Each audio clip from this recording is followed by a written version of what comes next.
All right, dudes and dudettes. Hopefully, I'm going to turn this down a little. You don't hear my daughter watching some TV or phone in the background. She's helped me today with an oil change, tire rotation, and we're going to detail the inside, just vacuum it out. But that's what we're doing today. So I already got these wheels on post-rotation.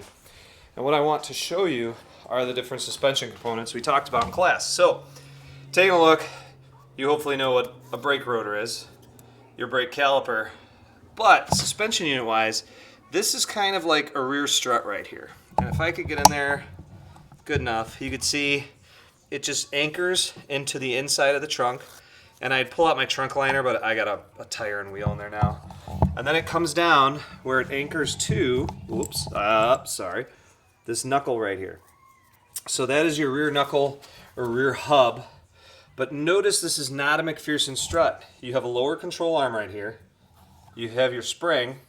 Then you have your shock absorber separately. So all of that is a very simple rear suspension design.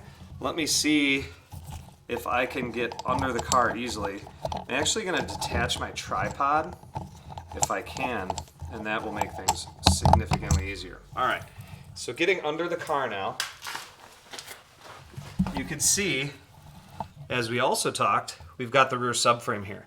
So subframe bolts up to the unibody in a couple different spots.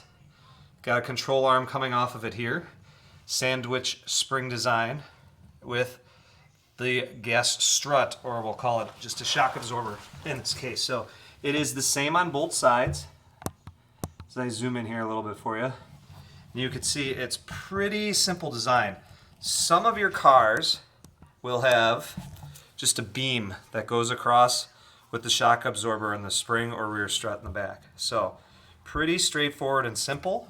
The rest of the stuff on here, besides your calipers, your electronic e-brake now, if you have that. Get in a little closer for you.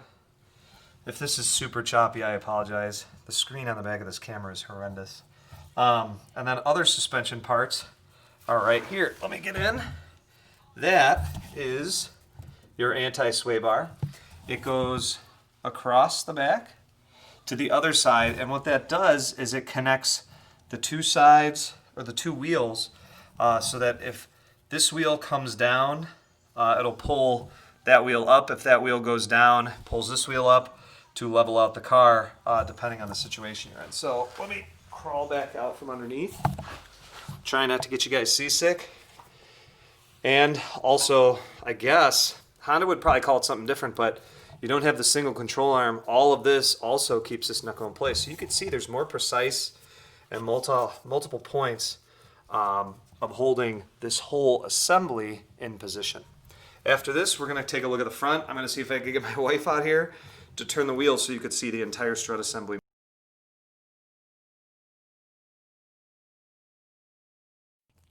Okay, as promised, now here's the front.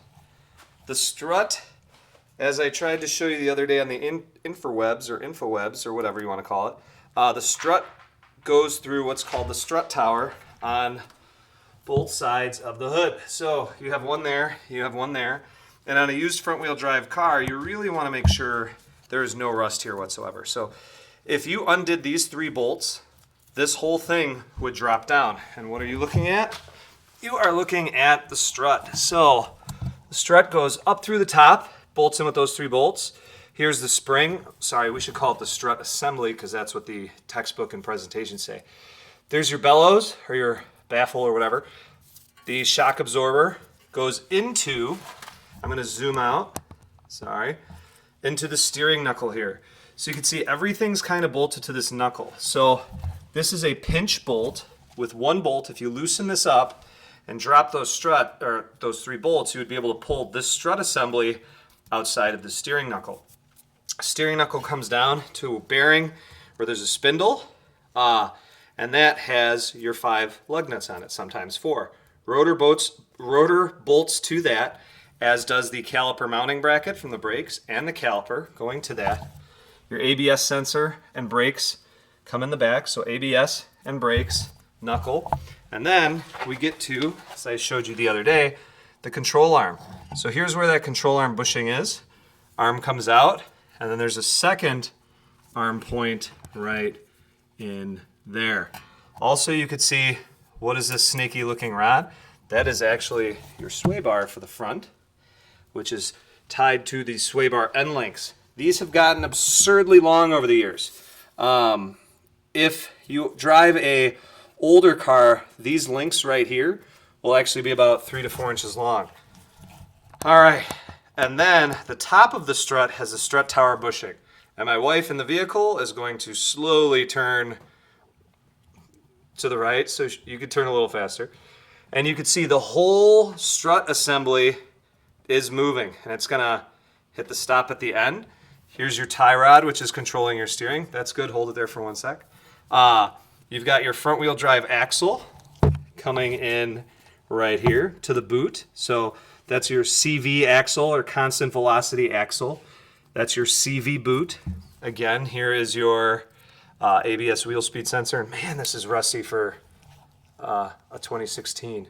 Ooh, and I ran over something which ripped a hole in my fender well, but that's okay. Now this time I'm going to zoom up as my wife slowly turns back, and you're going to see the whole strut assembly is rotating on the plate up there, which is pretty difficult to see, but the whole thing rotates, and as a result, that is what allows your car to go over bumps with the shock absorber controlling the spring. The spring absorbs the bump. The knuckle is attached to it, and then all the way at the bottom here, under this little boot right here, is your ball joint. So the ball joint on this car is held in by 3 bolts with a 4th going directly into the knuckle, and that allows the arm to deflect while you could steer and go over bumps. The deflection happens over bumps. The steering happens, hopefully, if you're paying attention and not using your knee. And that is how your front suspension comes together.